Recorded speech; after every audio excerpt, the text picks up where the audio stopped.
Now, this is to the free speech warriors. Yes. Now,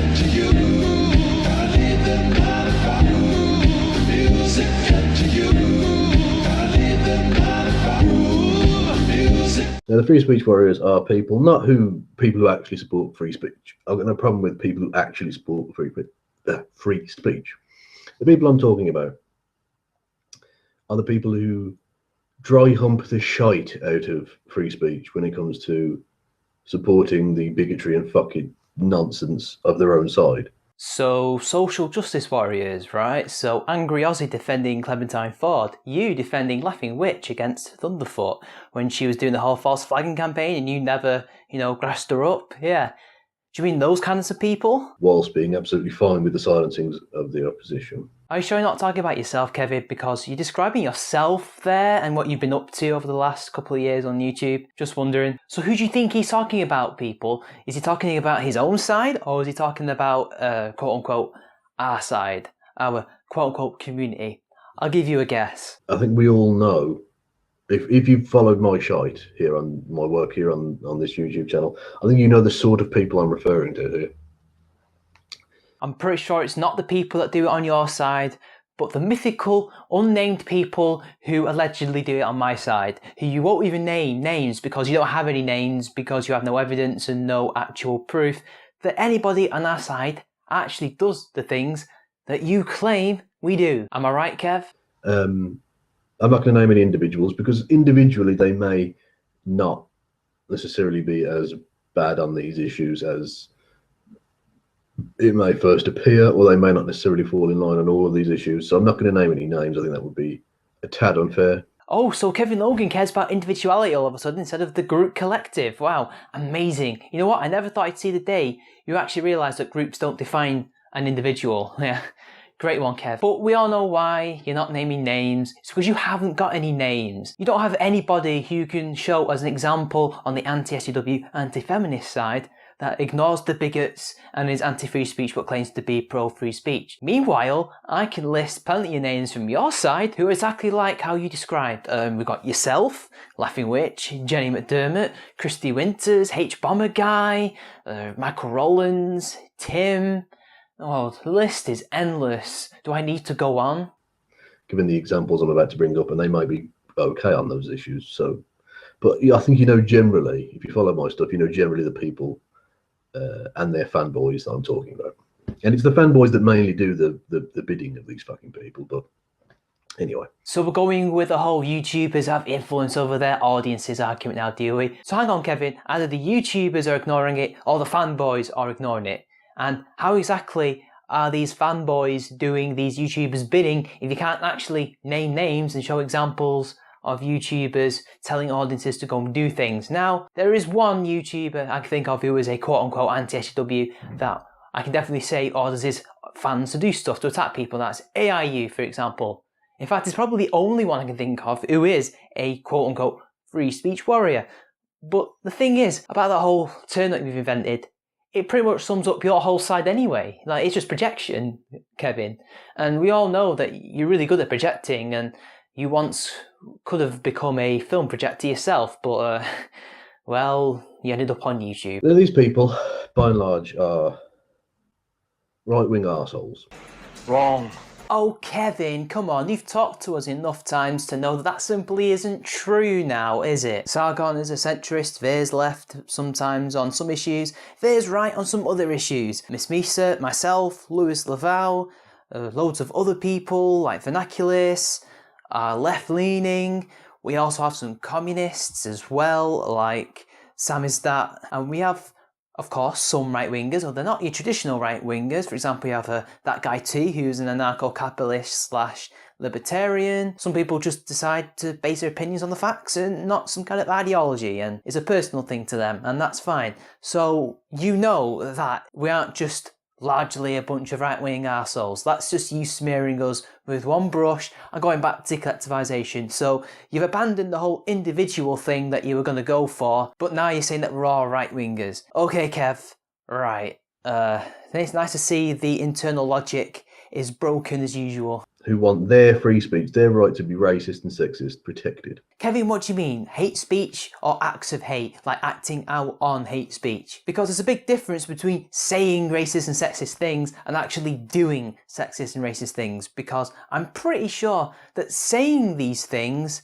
isn't inherently harmful unless somebody acts on those things. And what we tend to argue for is for the right for people to say these things so that we know that these people are the bigots, so that we can then point and say, they are the bigots, these are their ideas, point and laugh. That's essentially what we all believe. Now, there might be some people somewhere, in the alt-right who aren't actually on our side, funnily enough, us anti-SJWs. They actually hate us because we're just a bunch of communist bastards to them, much like we're a bunch of fascist bastards to you. Those people definitely do want their racist acts to be legalised in some way, even though it never will be. But by and large, we believe that people should be allowed to say these things, but then they should not be free from the consequences of these things. You know, that thing that you like to always lecture us about? But then again, it's just projection, because you are the people that go out there and say bigoted things. You will say bigoted things about white people, you will say bigoted things about men, you will say bigoted things about anybody who isn't any of those things, that don't think like you. The list is endless. Whilst silencing those they oppose. Kevin, when was the last time that anti-SJWs went around going on false flagging campaigns? I've yet to see an actual drama go up about this kind of thing. Meanwhile, I see you guys doing that all the time. False flagging people on the internet, sending out Twitter hate mobs against people with autism, and people who say the wrong things like Tim Hunt and Stephen Fry. Yeah, you people are the ones that are going out there doing this thing, but you don't see people from the anti-SJW side actually do this. They seem to want people to espouse any opinion that they would like to in the open marketplace of ideas, which you so look down upon us for saying.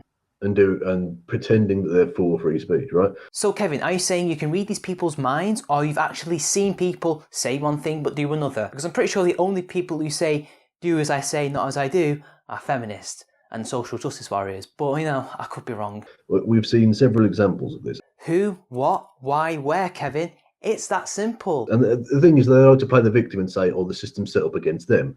YouTube's trying to silence them. Twitter's trying to silence them, and all this fucking shite, right? Well, it's true, Kevin, though, isn't it? You see the YouTube execs hanging out with these social justice warriors all the time, like Zoe Quinn and Anita Sarkeesian. In fact, speaking of Anita Sarkeesian, she's on the Trust and Safety Council over at Twitter, who are banning anybody who thinks differently to what Twitter thinks in their higher-ups. And guess who else is also on this Trust and Safety Council? Saudis and Qataris, people who have a vested interest in making sure that people who are insulting their religion get silenced. Just like how Anita Sarkeesian has a vested interest in keeping criticism of her and Zoe Quinn and the others out of the public view, because, as she says, it's the daily grind of harassment, because saying she sucks is bullying, essentially. Yet you sit there and scoff at the idea that this doesn't happen. Well, it does happen. Tyler Preston had a whole channel terminated for no discernible reason. We have MTV and Lacey Green going around DMCAing videos everywhere. Which, by the way, you'll approach that topic in a bit with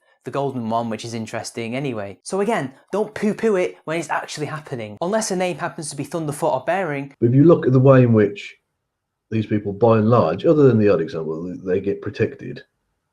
And to a degree, I think that's fine, because free speech should be protected. But the way in which their fanboys go after people, it's actually not their side that's being targeted, by and large. Kevin, you're talking like we're the only side that has fanboys. You have your own fanboys. How many times has your fanboys gone over to downvote and comment on War Corpse's videos, which you always seem to neglect to mention on your side? So you're actually ignoring the so-called bigotry of your own fanboys. I've had run-ins with Marina Short fans, Akala fans, and Young Turks fans who find a video of mine that happens to do very well, or happens to be about a particular person that they like, and they send me hate. I don't care, I'm not offended by it, but they still do it. Yet you always make it out like it's our issues. But again, with this whole fanboy thing and YouTuber thing, so is it the YouTubers that are pretending to ignore the bigotry, or is it the fanboys? Because you're not the side that calls out your own, unless there's some kind of personal drama and it's not to do with politics. Because we're the types of people who will call out AIU, will call out the atheist gamer, etc. You lot don't do that. I mean, wasn't it Chris Yossett or Ranting Feminist that said that you lot like to present a united front so that you look like you all believe the same things when actually you don't? If you look at And their victim playing could be summed up perfectly by the Bearing thing. As soon as Bearing got his channel suspended for like a week or whatever, they all went, "Oh, it's the SJWs, they're attacking." He wasn't. It wasn't, but they love to play the victim. They fucking love it. No, Kevin, that's not playing the victim, that's being knee-jerk. I'm wondering what the hell's going on, because you know exactly what went down. Basically, Bearing's channel disappeared out of nowhere. He then said that he had some DMCA notices, some kind of strike on his channel. Then he went down, and then people started wondering what the hell's going on. Somebody said it must have been the SJWs. Then he got taken down, and then somebody said it must have been the SJWs. The rumour spread, it snowballed, and eventually that became a narrative. Now, thankfully, there were certain people like myself, Wasley, and other people who tried to actually tell people what was actually going on. You know, people who could talk to Bearing and actually discern what was going on, and it turned out to be Fresh TV. Although it also turned out that Danny Courts and a few other SJWs were reporting him to Fresh TV. But again, we don't know whether or not their messages had any real effect. It could essentially have been Fresh TV finding it. It was never a matter of if, it was always a matter of when. Meanwhile, with your side,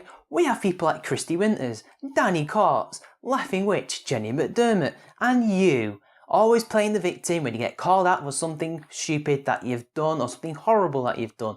Laughing Witch went to the media to complain about so-called cyber harassment and cyber terrorism when people left her negative reviews on her Yelp page because one, she was trying to commit fraud so she could pay these nasty little court bills that she had. Jenny McDermott, when she was flagging people and just being nasty and defaming people. You with the whole shoe on head cum bucket thing, as well as the whole shoe on head 17-year-old bullshit. And Danny Courts when he had that little email from Bearing. Yeah, we play the victims. Right. You can see it also in this MTV being racist thing. These people who are genuinely out and out racists, as soon as they get the opportunity to cry racism against somebody else, they fucking love it, even though apparently they're against political correctness. Kevin, don't bullshit us. You know damn well that MTV video was racist. It was racist and sexist towards white men. You, essentially. And yet you're saying that our quote-unquote, our community, we're going around crying racist because we're racist, even though we're calling out racism? That doesn't make any sense, Kevin. And you do know that if you're pushed to say something, you would agree with us, or at least pretend to agree with us, that some of the things said in that MTV video were wrong. But where are you calling out the racism of people like Sensei Asitimasu or Gazi Kodzo or any of those other people who are social justice warriors who happen to be incredibly racist, who are racist to KKK levels of racism, but they're not white, so I guess it's different, right? That aside, yeah. If you look at the way in which, say, Richard Coughlan, who some people would see as an SJW or whatever, a pro-feministy type character, has had his channel shut down 3 or 4 times now. I don't even know what number the current channel is in terms of whatever. Like he was relatively big back in the day. Like he had 30,000 subscribers back when that was a fucking lot of subscribers, right? And he had all of his channels shut down variously because he dared to have a go at the likes of Thunderfoot and The Amazing Atheist. Kevin, the only thing that those two did was hand his ass over again and again and again until eventually, due to some mental issues that he had and some drug issues that he had, he went crazy and started doing the "Leave Me Alone" video, which then marked him out as a lolcow, and then people started to push his buttons. Not TJ and Phil, but other people who are essentially trolls would go over and, you know, wind him up, send him messages, this, that and the other, and eventually he'd flip out, say something he didn't mean to say because he's high on God knows what and mentally ill, and eventually he got his channel decimated because people were reporting him because he may have said some things that he didn't mean to say or was doing things that he didn't mean to do, or they were doing it for the lols. They were just trying to wind him up by flagging him. And you know what the YouTube flagging system's like. It has nothing to do with him going after them per se. That was just a debate he lost. And so their fanboys came after him a number of times, even though supposedly it's all free speech, isn't it? They love free speech on their side. They fucking love it. I don't even know why I've even brought this up, considering it was years ago, well before all this even happened. Yes, Coughlan is a social justice warrior, but that whole story was during the atheism days. He was feuding because he wanted their attention, and maybe they had some disagreements, but by and large it was drama. And again, it was trolls that brought his channel down. But at the end of the day, what relevancy has this got to do with anything? And it really doesn't have much to do with the free speech thing. That was people picking on him, because of dumb shit. They like to protect their own side of things. Their own, and the anti-SJWs love protecting their own, as we saw, like I say, with the ridiculous and incorrect overreaction to the initial bearing thing with the copyright strikes against him by the Total Drama Island on Cartoon Network or something. I don't know. I don't watch fucking cartoons. Anyway, yeah. But what you don't see is the same reciprocated when it's the opposite way around. When they think it's an anti-SJW attacking an SJW, you rarely hear a fucking peep out of them. Well, that's a bald-faced lie, Kevin, and you bloody know it. Firstly, I was against the whole leaving bad reviews thing on Laughing Witch's Yelp page years ago. I clearly, on record, said that, and you can go look it up. I can send you the links. And funnily enough, speaking about bearing, he criticised the Atheist Gamer for going after Morgan TV because the Atheist Gamer was being horrible to her. His video is literally what you call our videos. Just a bunch of ad hominems and insults, and we're just trying to bully people. That's exactly what his video was. And Bearing and loads of others called him out, and well, now he really doesn't like us anymore. So yeah. And again, the Atheism is Unstoppable drama, me, Crownton T, Creationist Cat, loads of other people criticised him and tried to tell him to stop doxing people and blocking people, stuff like that, just because he was a narcissistic arsehole who uses fans like an army. But yet we don't criticise our own side, we just defend our own side, which is what you would expect a side to do, to defend their own. Oh, speaking of Coughlin, I also helped him, along with Hazenberg and Aldous Valor and a few other anti-SJWs, with the false sexual harassment allegations that were against him by JJ Talks. Do you remember that? I don't recall you helping him. I don't recall Jenny McDermott particularly helping him, although she kind of did but didn't. And I don't remember Christy Winters or anybody else defending him. Yet here you are defending him because of a drama that happened years before the social justice thing. Yeah, bit too late, Kevin. Such was the case in the last week when you had H Bomber Guy. Now, for those who don't know who H Bomber Guy is, awesome. You should go and check out his channel. Very funny, amusing chap, who again some people would see as an SJW or whatever. Kevin, as Wasley said, he's patient zero. He's the one that you aspire to be. He was on that Christy Winters video for a reason, and he even used to hang out with the likes of Zoe Quinn, etc. He is an SJW. He's also a champagne socialist. You know, those rich people who pretend to like the poor people for good virtue points and all that. And he did a video attacking the golden one. Yes, the golden one, who, you know, he's most famously likes calling people beta, which is beta, but in, you know, pidgin English, Swedish or whatever. He's an absurd fascist, and he really is. I mean, he has done videos supporting Adolf Hitler. He claimed that Adolf Hitler wasn't anti-Semitic. I mean, I don't even know where that comes from, but whatever. Yeah. And so H Bomber Guy did a video, and it was all perfectly within fair use. Okay, there was absolutely no possible way this was copyright abuse in the slightest. He used little clips from his videos interspersed with long bits of H Bomber Guy dissecting it and making jokes and so on and so forth. So it's all perfectly within fair use. And the golden one DMCA'd him. Now, thankfully, it seems that that was unsuccessful, as it was always going to be, because, like I say, it was perfectly within inside the bounds of fair use. But did you hear a massive outcry? I certainly didn't. I saw very few people get remotely bothered when it was an anti-SJW attacking an SJW and trying to take down their video and silence them. The golden one is an alt-writer. I wouldn't say he's an anti-SJW. In fact, he probably thinks we are exactly like you. And you're wrong, again, you're lying, because you obviously saw this happen on Twitter. Shoe on Head made a tweet that got retweeted hundreds of times about H Bomber Guy's DMCA issue. I actually tried to reach out to H Bomber Guy on Twitter to get some details, to potentially make a video after one of his dumb fans, Gaga Cowboy, yeah, he'll be watching this hopefully, rudely told me that I was a hypocrite for not knowing that that had happened. I was blissfully unaware yet. I'm a hypocrite for not calling the golden one out because I didn't know that he filed a false DMCA claim. Speaking of the false DMCA claim, Crownton T also got involved and got the two of them together on Twitter in public and went through with the golden one how the DMCA works and how he was wrong. And funnily enough, despite what the golden one is with the, you know, being a fascist and overly masculine and macho, he had the strength of character to say, oh, I got it wrong. I didn't know that that's how the DMCA works. Okay, I will take the DMCA off.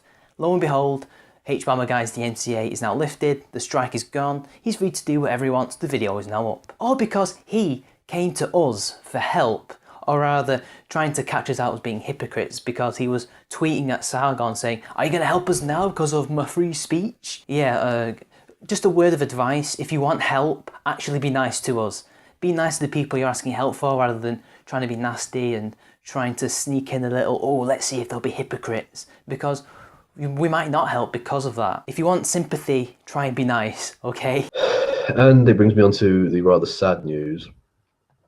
Some people may have noticed that Dr. Philip Moriarty, who was a superb YouTuber who uploaded relatively rarely, has to be said, but uploaded very, very good quality stuff.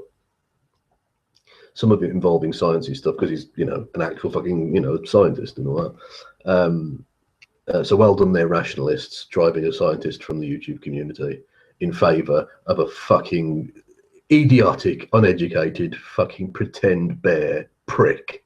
And this is where Kevin Logan showcases his hypocrisy for all to see, because no matter what we turn up, no matter what we try to find, it's never good enough. But because Professor Moriarty claims that Bearing fans attacked him and sent him death threats, that means that it happened. Yeah, go on, continue, Kevin. I'm literally making a point for you. Yeah, anyway, and so Bearing fans have forced him to shut down his channel by making threats against the lives of his children. I'll let that one sink in for a second. Bearing fans, because he said stuff about Bearing that they didn't like, made threats against the lives of his children. Now, being the responsible father that he is, and the decent human being that he is, he wasn't going to put his family in danger for the sake of YouTube. So he has now shut down his YouTube channel. And like I say, the rational skeptics, oh, they're so good, aren't they? I mean, they've elected Donald Trump and his creationist fucktard buddies into the White House to force creationism in the education system in America, and have now, of course, driven a scientist from the community in favour of a bear. An intellectual property theft bear. Kevin, where's this evidence that it was Bearing fans? Because at least when me and Bearing made our videos about Christie, we actually had some evidence. It might not be the best evidence, it might not be the evidence that proves the point, but at least we had evidence to suggest, potentially, that there was some link between Christie and Danny and the doxing that went on. Yes, the channel's gone, but we don't really know why. This is just his word. Why should I have to rely on his word? Why don't I see the emails? Where are the emails? Has he sent it on Twitter? No, just his word is enough. It's Bearing fans. So we have to show actual evidence like screenshots and all that to prove our points, but you just need somebody else's word and that's it. That's bullshit, that's hypocrisy, that's double standards, you should be ashamed of yourself, but it's Kevin Logan, what am I expecting here? And what have we got to do with Trump? I didn't vote for Trump, most of us didn't because we're not American, and I doubt most rational skeptics voted at all, and if they did vote for Trump or Hillary, they voted knowing that it was a lesser of two evils situation rather than, oh yeah, let's get creationism in the White House, because I don't think that's what atheists want, considering most of us are atheists. So we're the atheist community, but we're not the atheist community, and now we're no better than creationists, and we're just Trump supporters, even though most of us are not, okay? But the thing is, we've also had death threats on our side. During Gamergate, Milo got sent a dead animal, Sargon got death threats, loads of other people got death threats, Liz, who works over at The Escapist, got death threats against her children, but you don't see them quitting, they continue. So it just makes me wonder why Moriarty's quit. And where are these emails? At least they actually showed the things that were sent their way, but what do I know? So, yeah, utterly silencing an actually intelligent, thoughtful human being in favour of garbage because you didn't like whatever he said. But you can't prove that. That could have been a third-party troll. It could have been someone who simply doesn't like him in real life. It could have been people pretending. It could have been Bearing fans. Nobody knows. It's just his word, and his word is, funnily enough, not evidence, is it? And I would never describe him as thoughtful and particularly intelligent, considering Justicart, who's not a scientist, he's a mathematician, schooled him on science, but hey, whatever. He was as dishonest, disingenuous and nasty big prick as you and all the others. And that's probably why he got sent the death threats if it was Bearing fans, because he was horrible to Bearing during a live stream. I think it's time for you free speech warriors, you people who like to dry hump the concept whilst never actually supporting the genuine principle of free speech, to just admit you're not fucking interested in free speech. You're interested in protecting the bigotry of your own side and trying to silence your opponents. Again, Kevin Logan showing his psychic powers. He knows what we're thinking, even though this is projecting his own opinions and stances on free speech onto us. You people are fucking disgusting. You should be ashamed of yourselves. You really should. I know you're not capable of shame in most cases. Pot calling the kettle black. But one can only hope that you grow the fuck up. Pot calling the kettle black #2. And his video ends, and I have things to say to Kevin. Kevin, when you go around telling me that I need to give better evidence or more evidence of this, that and the other, why don't you practice what you preach and actually do what you say to us? Maybe you would be better respected. And by the way, I refuse to apologise to you about anything that I've said in regards to the whole Bearing thing. I stand by everything other than one thing, which I do believe I got wrong, and I have to address this. In fact, there's probably 2 things. Axel Fear was probably, from what I can gather from Bearing fans and himself, more of a fall guy. He simply used Bearing's surname. He was probably not the doxer. He actually tried to reach out to Bearing and apologise, and I have seen the evidence. He did try to do that, and we should forgive him for that and move on. As for the ED thing, in regards to the information coming from Christie, well, that's still pretty much unclear, as Mantequilla said he was simply asserting, and Cobalt Cobra was simply trolling anybody and saying anything that he wanted to say to them that they think that they would like to hear. And well, you know, maybe I got that one wrong, and I'll provide you a video by Liz Reptile that's about all this in the description down below. Anyway people, my camera ran out of power, so I'm unable to actually appear on camera for this little outro, so until next time, subscribe and share the video. 1 like, you get your very own potato. 1 comment, I'll give you a potato farm and you can name all your little potatoes like Kevin or something. Donate to my Patreon, and until next time, I will see you all later.